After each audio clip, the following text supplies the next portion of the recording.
Well, good afternoon, everyone. I'm joined today by the Health and Social Care Minister and also by Dr. Henrietta Ewart, our Director of Public Health. Without further ado, I will ask the Health and Social Care Minister to take you through today's statistics. David. Thank you very much, Chief Minister.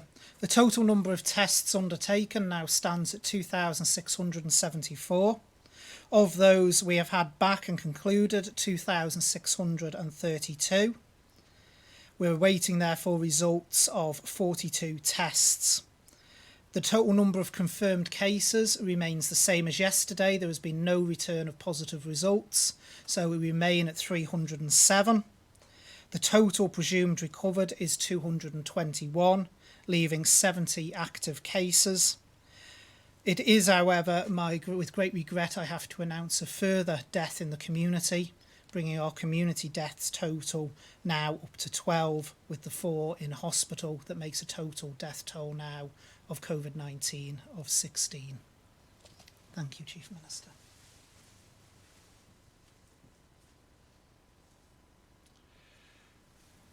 Thank you, David, and our thoughts and prayers go out to the family of the person who lost their life with this tragic illness. Thank you, David, and the difference between the situation here and across in the United Kingdom is pretty stark. It is important that we remember this. Before we hear from Dr. Ewart, I would like to cover a few points of my own. I know that a lot of you found the Chief Constable's appearance yesterday interesting and reassuring. I certainly did. I know from your comments that a lot of you were also reassured when you understood what the changes did and didn't mean for you and for the island.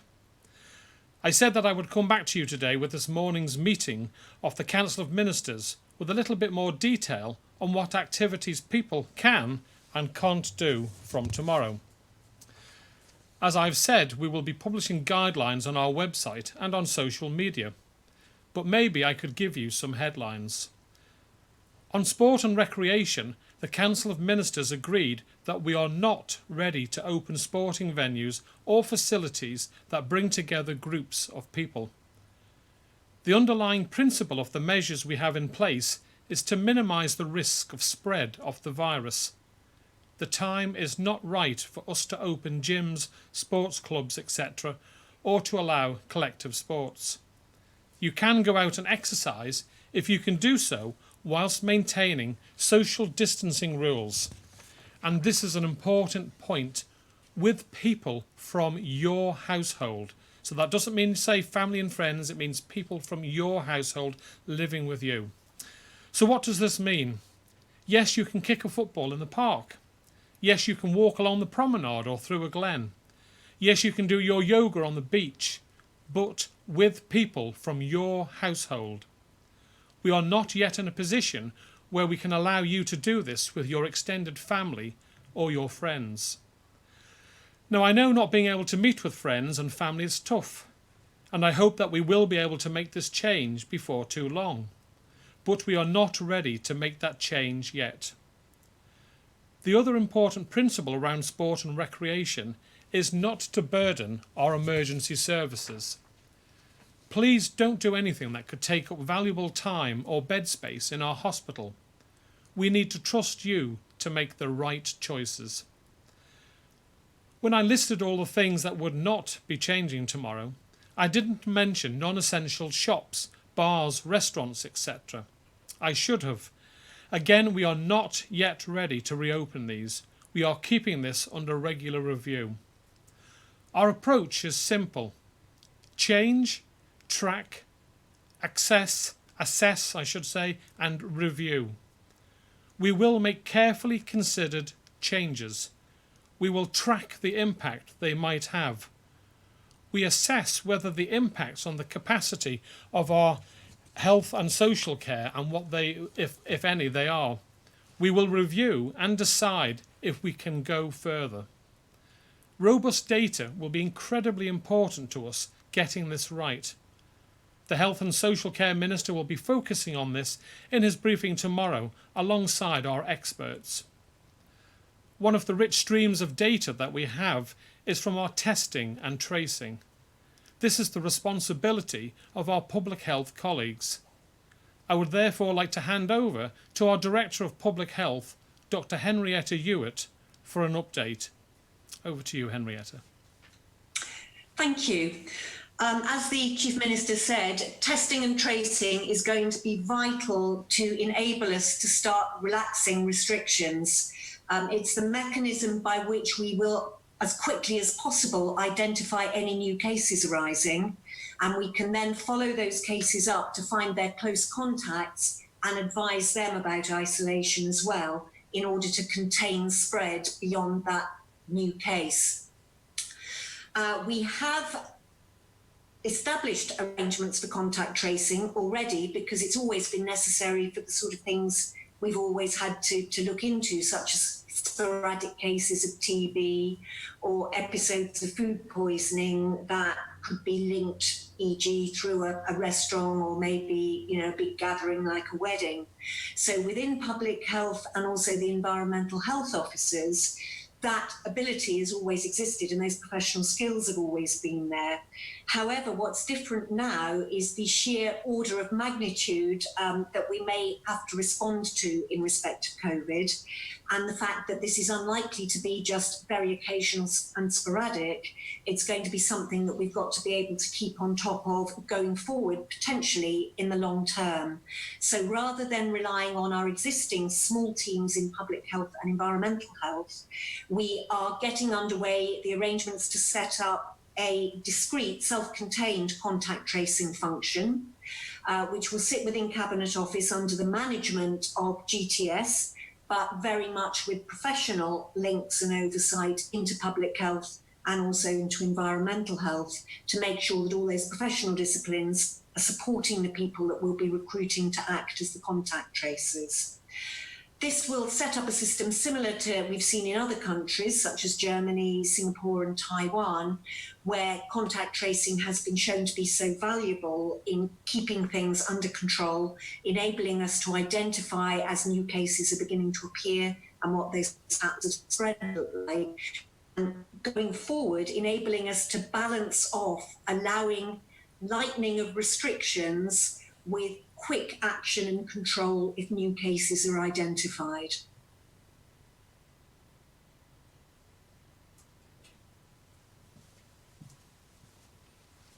Thank you very much, Dr. Ewart. And thank you very much for the update. And thank you for everything you and your colleagues have been doing. I am incredibly grateful. Before I go to questions, I would like to make two final points. Firstly, on transparency. This is something that is personally important to me. I committed to you when we started these press conferences that I would be as open with you as possible. We are trying our best to share information with you as soon as possible and as clearly as possible. We may not always get this right, I know that, but we are trying our best. If there are any topics that you would like us to cover at these briefings, then let us know. We won't be able to cover all of them, but let us know and we will see what we can do. We do welcome your views. Why not comment on Facebook or Twitter? The second point is about Abbotswood. The deaths that we have seen there are heartbreaking. I know some people have been asking about reviews or investigations. All I can say at the moment is that right now our absolute priority is the welfare of the residents. As the Health and Social Care Minister has mentioned a few times this week in response to questions, we have stepped in to support Abbotswood. We are doing this in a variety of ways, clinical and non-clinical. We have provided support on deep cleaning, laundry services and essential repairs. A team of clinicians and teams supporting them are ensuring that the residents receive the best possible care. I will now take questions, and first I have today is Sam from Isle of Man newspapers. Sam. Good afternoon, Chief Minister. So we could start. Have you seen the video that's been circulated today by Dr. Rankin, where he's been pleading, his GP who's been working, and he's been pleading with the government not to spend any, release anything on this lockdown and to carry on with the current circumstances? Have you seen it, and how can you respond to that as a government and say that we're going, if we've got medical professionals saying that we can't end it? Well, thank you, Sam. I think I'll bring David in on this one. Yes, I have seen it, and obviously it's a difference of opinion. I respect his right to have an opinion that's different from ours. But I think it best if I bring in the health minister on this one to give you a full answer. David. Thank you, Chief Minister. Can I start by thanking Dr. Rankin for his long-term commitment to meds? He has absolutely worked exceptionally hard within the meds environment, and it's very, very much appreciated, because it's one of those services that has had to continue to run and to continue to perform throughout this outbreak. Now, clearly there is a difference of opinion. Dr. Rankin is as entitled as anyone else to have their own opinion on this. All of the measures that we have taken have been done with clinical input. I think I've mentioned several times, and the Chief Minister mentioned on Tuesday, that the clinical leadership body, Public Health, have all been involved in helping to draw up the measures that we are taking. There is a couple of points in the video that I do want to address. The first one is around Newlands. It was stated in the video that Newlands, this is where people are fighting for their lives. I have to make absolutely clear that Newlands is basically a step up, step down facility. At the moment, it is not even half, or it's just over half full. In relation to the people in there, as I explained yesterday, they are people we have moved from Abbotswood up to Newlands so we can undertake the deep cleaning, and the plan is once that deep cleaning is done, they will be moving back out of Newlands, back into their home. So I just need to clear that fact up. Also, one of the things that was raised was, we should really wait until there is a 7-day instance of 0 cases. Well, actually, you wouldn't. If you were going to go off that theory, you'd actually wait 14 days because of the incubation period of the virus. But I think what's important is, I can see where Dr. Rankin's coming from. I can understand these are scary and concerning times for people. But the suggestion that this virus is going to go away sometime soon if we do certain measures and we will completely eradicate it, I'm afraid evidence around the world is not showing that. So we do have to learn to live with this virus, even if it is in low levels, for some substantial period of time in our community.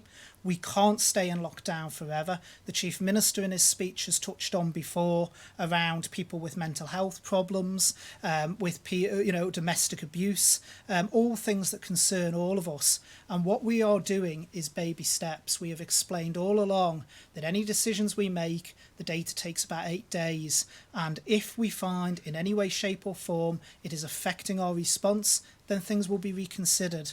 But we can't stay as we are now forevermore. And I don't believe, certainly the medical evidence around the world doesn't support the fact that this virus is going to go away anytime soon, no matter what actions have been taken. As an island, we have been able to take actions that others haven't, such as the border closures, which if you look from the date we closed the borders, first to non-residents and then to everyone, it's clear to see on our graphs that that has had an effect of suppression in the community. So we have been able to do things, and that's why we can now move to a stage of slowly moving away from the position of total lockdown that we've been in. And I don't know if Henrietta wants to come in and add anything from a public health perspective. Yes, simply to absolutely support everything that you've said, to say that this has had very wide debate with clinicians across the DHSC. So as you said, Dr. Rankin is entitled to his view, but the consensus view is different. We do have COVID circulating in the community. Admittedly, initially it obviously came in across the borders. That travel-related incidence is now down to very low levels, but we do know that it is still here in the community.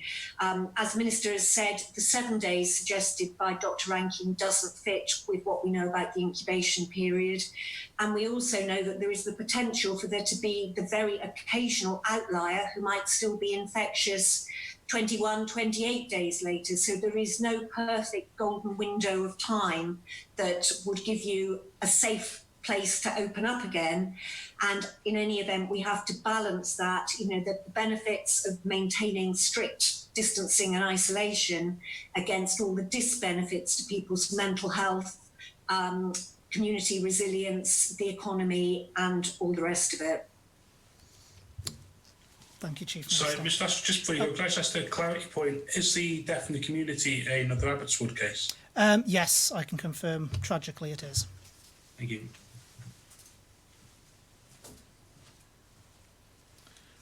Right, thank you very much. And thank you very much, Sam. Next we have Amanda from Jeff the Mongoose. Amanda. Thank you. We have a question for Dr. Hewitt as well.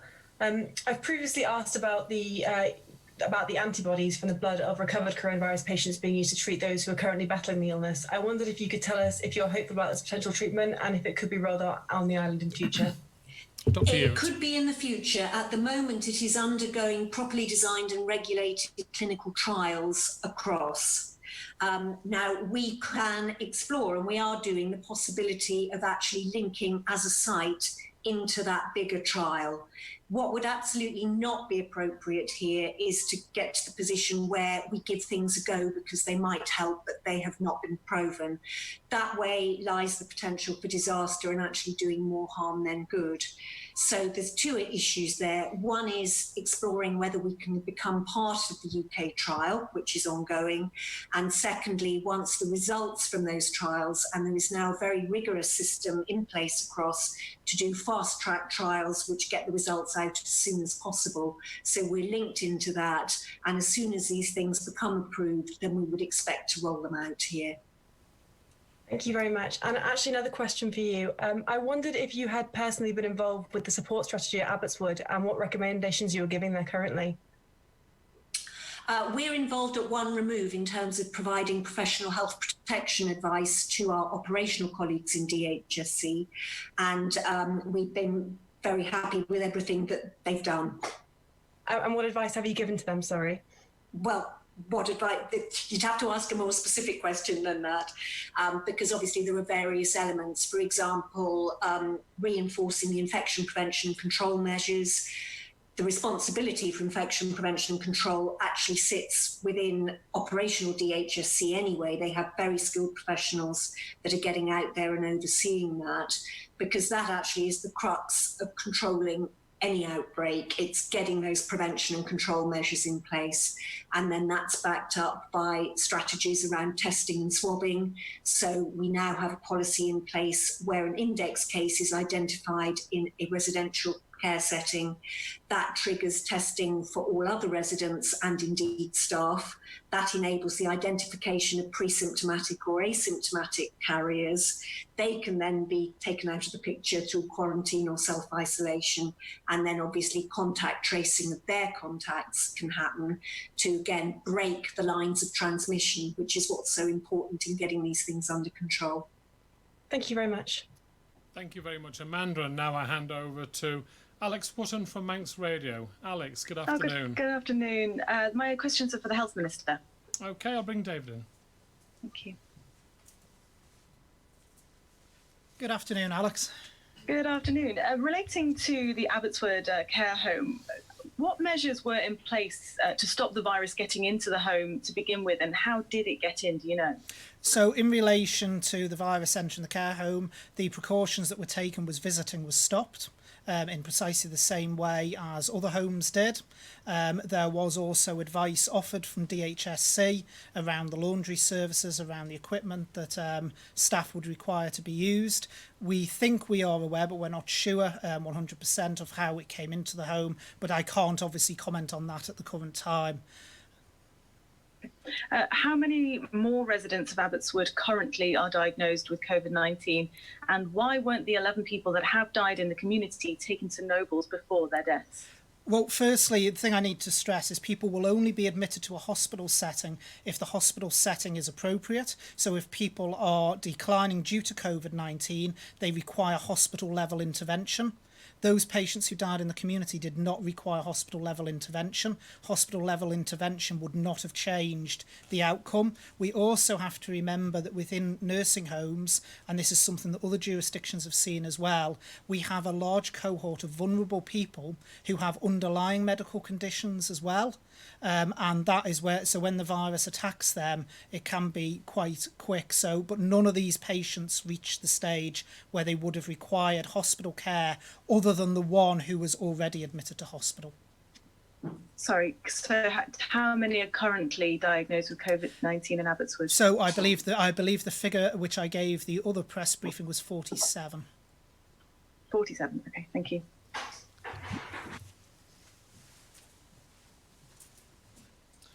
Thank you very much, Alex, and thank you very much, David. Now, if I can move to Rob Pritchard from 3FM. Rob. Good afternoon, Chief Minister. My first question is for the Health Minister, please. Okay, David. Good afternoon, Rob. Good afternoon, Minister. Given, obviously, in light of the video that Dr. Rankin has done, how are medical professionals who may disagree with the relaxation of certain restrictions, how are they able to get their message across to yourselves and other senior health officials? Is this video for the fact that they may not have felt their voice was being heard enough? Well, I think the first thing we need to stress is, as I've said again, and I will repeat it again, Dr. Rankin is perfectly entitled to have his view, to have his opinion. He is one medical professional. We have a clinical leadership team. We have a proper assessment structure. We have public health, with the Director of Public Health here with us today, that also has a professional reporting structure, and they report direct into the National Strategy Group with recommendations, and from there into Council and Ministers where the decisions are made. So there is a proper hierarchy of basically assessment and then recommendation. Just to clarify just a little further on that, if medical professionals do have these concerns, how is it actually worked out each tier? Is there a vote? Do they have to report to their senior manager in their departments? Well, I'll let Henrietta come in on the details of how it works with public health and the senior clinical leadership team. But as in any walk of life, Rob, there is always going to be disagreements. There is always going to be concerns. When you sit round a board table in the private sector, there is always differences of opinion. And what you have to do is come to a consensus, which is what Henrietta has talked about in the past. And that's what we do in exactly the same way. But I'll bring Henrietta in. Yes.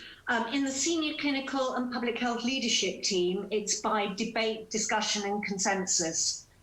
Certainly to date, we have never had a split such that the chair has felt the need to take a vote. Consensus has emerged in the discussion of documents. Usually it's document-based. The documents are circulated beforehand. People can add comments, amendments, suggestions, changes. That's then debated around the table or with virtual participation around the table. And the decision is made. And as I say, to date, we have not actually had to go to a vote on anything. Thank you. My second question is for the Chief Minister, please. Okay, and just before I take that, can I just reiterate the point that David made? If you look at any profession, if you put 100 people in a room and ask them a question, I very much doubt you're going to get 100 all agreeing with the same viewpoint. But we have our senior medical and clinical teams who have made a recommendation, and you've heard from Dr. Hewitt that the chair has never had on any of the decisions to cast a casting vote. Obviously, we're going to get differences of opinion. We respect people's rights to have differences of opinion, but we listen to our senior clinical and medical teams at all times. So, yes, your next question, Rob. Thank you. On a slightly different note, we'd seen some murmurings online today regarding mirror payments and that some hadn't received them. Someone has claimed online that when they spoke to Social Security, the person from Social Security told them that there had been some sort of issue and that they'd already received at that point, which is now several hours ago, the best part of 1,000 calls about it. I just wondered if you knew what exactly had happened there and why. No, that's not something I can update you at the moment. It hasn't been brought to my attention. Obviously, there are various claims where there are issues, problems, and certain checks have to be made. I know there is a large team working incredibly hard to get these payments out, and I will ensure, I won't be doing the next briefing, but I'll ensure that in the next briefing we have the answer for you on that one. If that's okay. So sorry I can't comment on that any further, but we will. So next we have Paul from MTTV. Paul. Hello, Chief Minister. Good afternoon. How many days will it take to be completely free of any new cases before you can claim that we have got rid of the disease here, and therefore obviously things can be reduced restriction-wise very quickly? Have you set yourself a sort of goal to be free of this disease on so many days?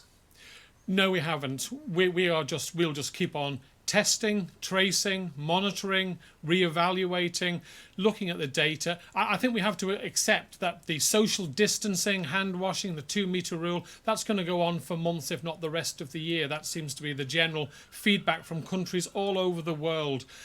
Yes, we will be making small steps, hopefully on a regular basis. Obviously, we're just about to make changes that start from tomorrow. We've already said we will monitor those changes, and then we'll see how we can go forward based on the data that our medics are provided with from the testing and the tracing and the contact, etc.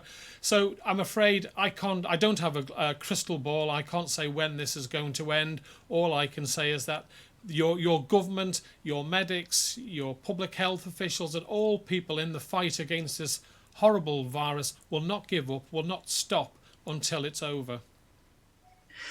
And secondly, we all media hear from people like doctors and that sort of thing off the record, but they obviously mostly don't want to be quoted because of fear of any retribution or if it's in their contracts.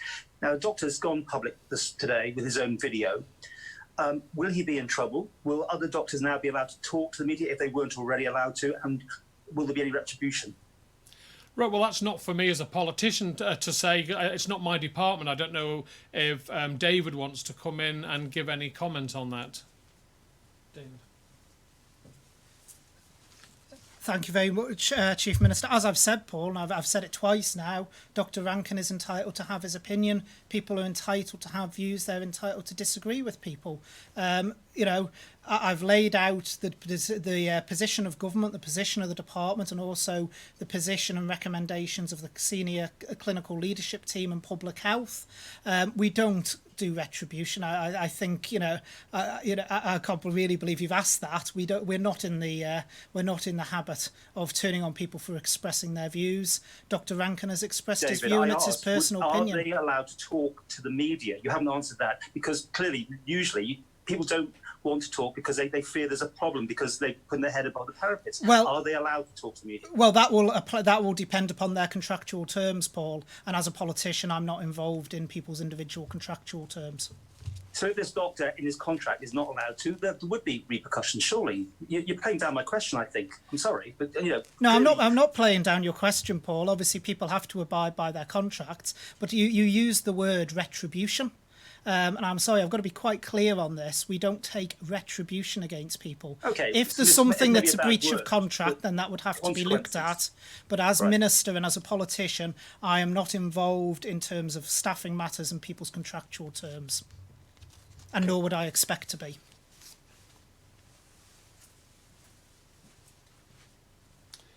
Thank you. And whilst we obviously respect the views of an individual, they're not part of our senior medical team or our public health team. Right.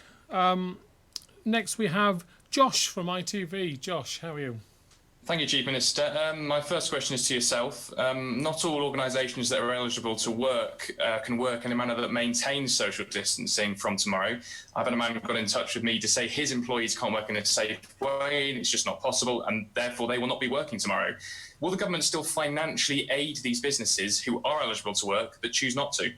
Well, if they can prove that they can't comply with the rules that we're saying, they stay safe for their employees and the public, then yes, they will be continuing to get support. But I did actually get an email, Josh, today from someone who works with a group of 100+ people in a manufacturing company, pointing out that they work in a much greater confined places than the building industry will, and they've not had one case because they strictly adhere to hand washing, especially on a regular basis, and he was fully supportive of the changes and the way forward. So that's someone who's working out there with big numbers of people. So what we're saying time and time again is this administration, we are not saying you have to go back to work. We are saying if it's safe and you can follow all the rules and regulations, then yes, you can go back to work. There is a difference. And if you're in a position where there's no way that you can be safe if you go back to work at this moment in time, then you will be still entitled to receive the support that government has been giving you. Okay? Okay, Thank you. My second question to Dr. Hewitt, please, if possible. Okay. Dr. Hewitt, can we have some clarity from a public health perspective to why, when we hadn't hit that original estimated peak number of cases, that people are now being allowed back to work? Why is it now safe enough for people to return to work tomorrow? And has that peak number of case estimation changed? No, what the approach is based on suppression and release. We can't keep things suppressed as they are currently long term, because society wouldn't cope with it, either in terms of its social burden on people or indeed the economic burden. However, the virus is going to be with us long term, and we have to accept that. Current estimates based on the number of deaths we've had here, and if we assume that deaths can generally be taken to be about 1% of the total infections in a population, we've had about 16 deaths. That means only about 1,600 of our population has been infected, which is a bit less than 2%. That's very, very low. Now, we don't know if people can develop immunity to coronavirus, or whether we will just go on as we do with the common cold, being susceptible to it year after year. So we don't know if herd immunity is ever going to be a protective factor. That's when you get up to a certain proportion of the population who are immune, and because there are fewer susceptible people, the virus cannot spread in the way that it does when the whole population is susceptible. But even if herd immunity does prove to be something that can happen with coronavirus, the estimates are that you need 60% of your population to have been exposed and to have developed immunity before that becomes a useful factor. So we're currently at less than 2%. So A, we don't know if herd immunity will ever emerge, but B, if it isn't going to be a thing, we're nowhere near levels yet. So in one way, that's great. We closed the borders. We've been really good about social distancing and the hygiene, and we've kept infection rates really, really low. But that means that we've got a very susceptible population. So as soon as we relax things, the risk is that the virus will get out there again and we'll start going back up the curve.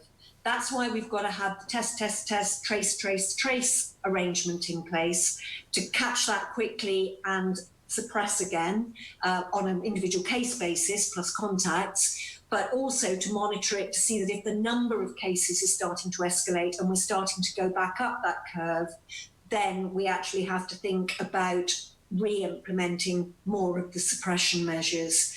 So that is probably going to be what things are going to look like here for quite some time to come.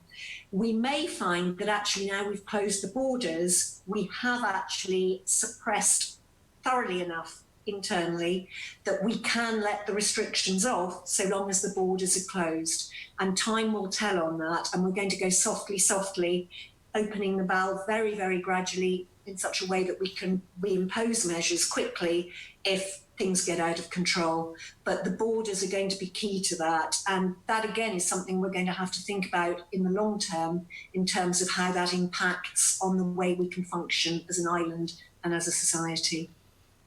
Thank you very much, Henrietta. Thank you very much, Josh. We now move on to Chris Kay from Energy FM. Chris. Good afternoon, Chief Minister. I'd like to address Dr. Hewitt, if I may. Yes, certainly, Dr. Hewitt. Yeah, away you go. Since this pandemic reached the Isle of Man, the politicians facing questions have always followed the advice of clinicians and health experts.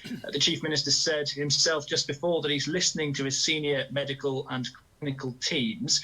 What is the latest advice being given to the politicians about when to reopen schools? Schools is an interesting one. The social impact of not having schools and interrupting children and young people's education is massive. Not only in the short term in terms of their exam results, etc., but much longer term in terms of disrupting how children and young people learn to socialise, form relationships, etc., and also in terms of their long-term chances in the labour market and, lifetime earnings. And we know the impact on young people that disruptions have from the influenza issue about 10 years ago. That's the nearest we've got to this, but the swine flu pandemic ended up being a much lesser issue than we feared it was going to be. So it has to be said that we have simply not been in a position like we are now, definitely since 1918 and probably forever. So we're in very uncharted territory.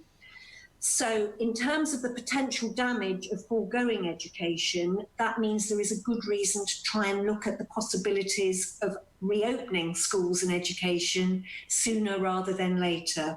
So then we have to look at what do we know about COVID and coronavirus in those age groups. And we don't know as much as we'd like to know is the short answer. And that actually is a feature of pretty much everything in terms of COVID and coronavirus. There are more known unknowns than there are known knowns. So what we do know about carriage in children and young people is that it is very much lower than it is in older age groups. So that suggests that children and young people are at less risk themselves, and they're also potentially at less risk of spreading to others, which would include, of course, teachers and education staff. So there are a number of reasons for looking at reopening schools sooner rather than later. But it's not an exact science, and we have to be open and honest about that. Thank you very much for that. Therefore, Chief Minister, are you having, or you or Dr. Allinson, the Education Minister, having discussions with head teachers and with the relevant unions to put together a plan which works not only for parents, but also for teachers as well? Absolutely, Chris, and I think it's important. If you listened to the debate yesterday in the House of Keys, the Minister for Education, Sport and Culture, Dr. Allinson, did say that he was in regular contact with all the union representatives of the teachers' organisations and is working with them and will be working with them now and over the weekend to come up with a strategy to take forward. That means that ensures the safety of our young people, but also, as I said the other day, the safety of our teachers. Could I also just point out, Chris, that I don't want to give the impression that our medics are running the island, that our medics give advice to the National Strategy Group, to the Council of Ministers. That advice is taken on board with numerous other information from various departments. Council of Ministers then makes a decision. That decision, if we have to amend legislation, then goes to Tynwald, and Tynwald has the final say on whether or not to support the changes that we make. But obviously, I have always respected the medics and the advice that they give us as we are dealing with something that is first and foremost about the health and safety of the people of the Isle of Man. Thank you very much, Chris, on that. And now, last but not least, we have Alex from the BBC. Alex. Thank you, Chief Minister. When you returned on Tuesday and announced the partial relaxation of the lockdown, which we can expect to come into force tomorrow, you said that the public would be updated within the next day about the exact terms of that relaxation. We've still yet to see those exact terms, haven't we? What's happening with that? Well, first and foremost, Alex, this isn't a relaxation. This is the next step forward. I've been keen to make out to put over time and time again. We will be making changes whenever we can, which is a step in the fight against COVID. So it's not a total relaxation of the measures we've put in place, the key measures of stay at home, social distancing, washing your hands, and all the other key messages that we've put out still stand. We are just tweaking changes to enable sectors of our community to get back to work and sectors of our community to be able to handle and deal with the lockdown that we've had to put in place for people. So we've announced today that we will not be allowing sports to start up again. That had been something we were looking at as maybe bringing in, but we've decided today that really until we've seen how this goes with allowing certain sectors, the construction industry, gardening, window cleaning, etc., and the allied businesses that support those industries. Once we've seen how that works, then we will make further decisions. So we had maybe expected that we might have allowed some sports to start again in individual ones, but we don't feel that is quite the time yet. We will be reviewing over the next week to 10 days, and we'll come back and give the public that information. And obviously we will be giving further details of all the individual types of businesses that can go back, but I think it's pretty clear if you're in the construction industry, if you're a gardener or a window cleaner, what is allied services to those areas. Okay, but when will that actual text be published though? Because in 13 hours time, the changes will come. People need to know exactly what they will and won't be able to do. Yeah, that will be on our website, hopefully by the middle of tomorrow. Thank you. And just as a second question, this could be for either yourself, the Health Minister, or Dr. Hewitt. The Isle of Man is about to become the first jurisdiction among our neighbouring islands, really, to alter its lockdown restrictions. Will you accept that this is a gamble? And are you prepared to take responsibility for the potential consequences? Well, first, we're not the first. Alex, so I don't think that's fair to say that. The question is a little bit unreasonable. I announced yesterday that Guernsey were also altering their position on their construction sector going forward. I also said that Jersey hadn't stopped the construction industry. I also pointed out that Germany hadn't stopped the construction industry. So an awful lot of countries did not go as far and as hard as the Isle of Man did. We took a decision on the Isle of Man to go in hard to suppress the spread of the virus on the Isle of Man. An awful lot of the jurisdictions around the Isle of Man did not do that. We are now putting ourselves in a position where we are allowing our construction trades, etc., to come back to work, but we will be closely monitoring it. So I don't think it's fair to say that we are the first to do this, and that we're putting lives at risk. We are doing this based on the best evidence that we can get from our medical department and our health public health department to take this forward. I don't know if Henrietta would like to add anything, or the Minister would like to come in on that. David, would you like to come in? Yes, thank you, Chief Minister. It's just really to echo what the Chief Minister said, Alex. We're doing this off the data set. In the island, as Henrietta mentioned in some of her earlier comments, we've been able to suppress the virus down. That allows us to take the baby steps. And these really are baby steps. We can't stay in lockdown forever. Henrietta and the Chief Minister have both laid out the impacts on society as a whole if we try to stay in it too long. The Chief Constable, you heard, referred to domestic abuse and mental health the other day. So we have to take a measured approach, and that's exactly what this is. It is a measured approach. One of the big ones, of course, that people are commenting on is construction. But as has been emphasised before, places such as the UK and Jersey have never stopped their construction. Even Germany has not stopped their construction. So what we are reopening is, in some jurisdictions, something that they've kept going throughout the entire pandemic that they've had. So we need to be clear on that as well. But it is all based on the medical data that we have and the way we have suppressed, and we do have to do this step by step. And so there will be measures done at appropriate times based on the data we have. And I don't know if Henrietta's got anything she wants to add to that. Only to endorse what's already been said, and to say that the whole approach is based on small changes, closely monitored, so that we can react to them if we find that cases are rising. If I can just further clarify, Alex, that the website has been regularly updated. Yes, there's more information to be put on, but it's been updated all the time with the latest information. So if there's any information that you feel should be there and isn't, please contact me. But we are updating on a regular basis. Right, Mr. Moulton, you got your hand up for an extra question.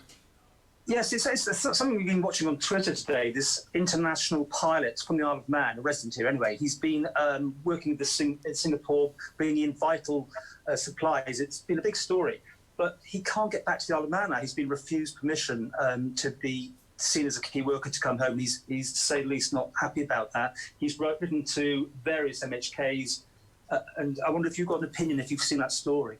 Well, I have had an email from the said person, and I've asked my officers to look into it.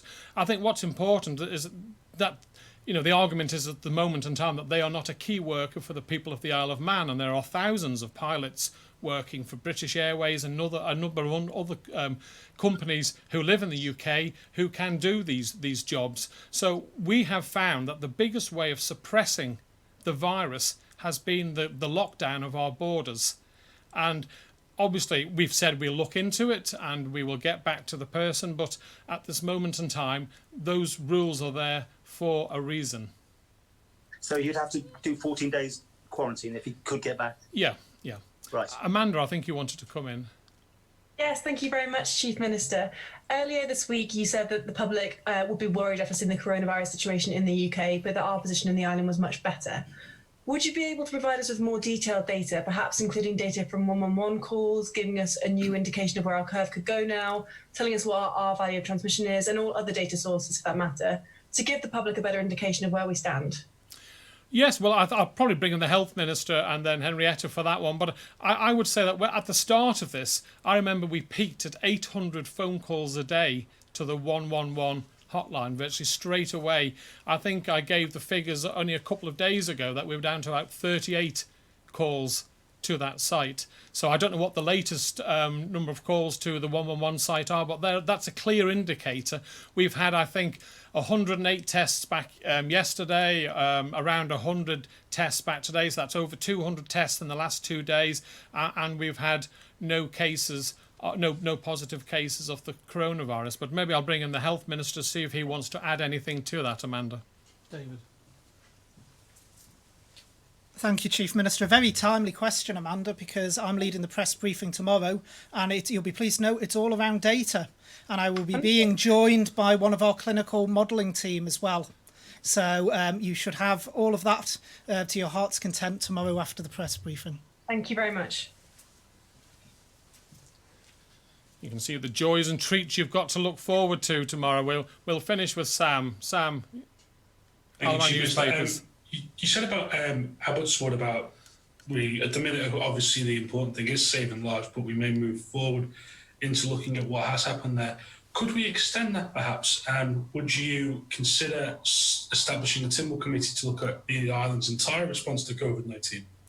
Well, I can't speak for Tynwald committees because obviously I'm not a member of any of the committees. They investigate myself and other departments in questioning. But I would find it highly unlikely if they didn't want to do a review of how this administration and everyone else involved has handled the coronavirus once we've come through this fight with the virus, and that's something I'm sure I have to look forward to going forward. Sam. Sorry, just if I may, what I meant was in terms of how we looked at climate change, how you established not a committee as such, but a group to create a policy towards that. That's a similar sort of thing. Whether you'd be able to take the lead on that from your office and suggest that would be brought to Tynwald. Yeah, well, I think you started off by saying about Abbotswood, and really that's something that's up to the medics and the teams that do the investigations on what they choose to do. And I can't comment any further on that because, that's a situation that's ongoing, I'm sure, at the moment. So it would be wrong for me as a politician to commit to anything really on that. But we're on a long journey here, Sam. It's not going to be over next week. We're talking about months, if not into next year, before we start to be able to review and see what can we. But of course, we're always trying to learn from what's happened. We try and learn from other jurisdictions who were ahead of us in the curve. So I think mentioned yesterday, Italy, for example, on cancer treatments, you've got 5 times more chance of catching and having serious consequences if you're taking chemotherapy drugs, for example. So we're learning all the time. We will, of course, review, and anything that we can do to improve our handling, of course, we're going to do. So, but thank you very much. Anyway, I would like to end out with some shout-outs, please, if I may. First, it would be remiss of me not to give a formal shout-out to all the team who have gone in to support Abbotswood. People from across the island and across the medical and social care sector have stepped up to deal with this terrible situation. I cannot applaud them all enough. And with this shout out, I would like to make special mention to the cleaning teams. This is essential, life-saving work that maybe doesn't get recognised enough. Thank you. Secondly, I wanted to give a shout out to Peggy Scarf, 94 years young, from Douglas. She is fast becoming a social media sensation, known as Queen Peggy. She set out to raise £200 for the Friends of Nobles Hospital by posting a video to the TikTok every time she raised £50. Having already smashed her target with £765 and counting, Peggy is now aiming for £1,000. Amazing stuff, Peggy. Thank you very much. Thirdly, yesterday we give a shout out to Skylar, who was painting and selling rocks to raise money for donations for the Health and Social Care Service. Her friend, 11-year-old Emily Collister, also from Castletown, is doing the same. So far, Emily has raised over £120. Both girls are showing initiative by doing their bit to help in these difficult times. It's so impressive for those that regularly criticise our young people. He is a good example of them doing a fantastic job, and who knows, entrepreneurs of the future. So wrapping up now, I just wanted to say that it's been great to be back at our press conferences this week. I have missed it, and I've missed you all and the feedback. As I mentioned, I will be handing the reins to the Health and Social Care Minister for tomorrow's briefing. We then have other ministers for our weekend briefings to update you on their areas of responsibility. I hope to be back on Monday. I look forward to seeing you all then. In the meantime, please have a safe weekend. Stay at home if you can.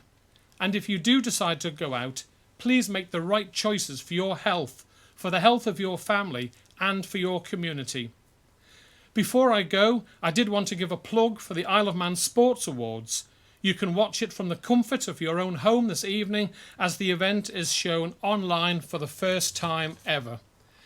The annual award ceremony was postponed last month in response to the coronavirus pandemic, but organisers Isle of Man Sport wanted to ensure the dedication and successes of local sportsmen and women was recognised and celebrated.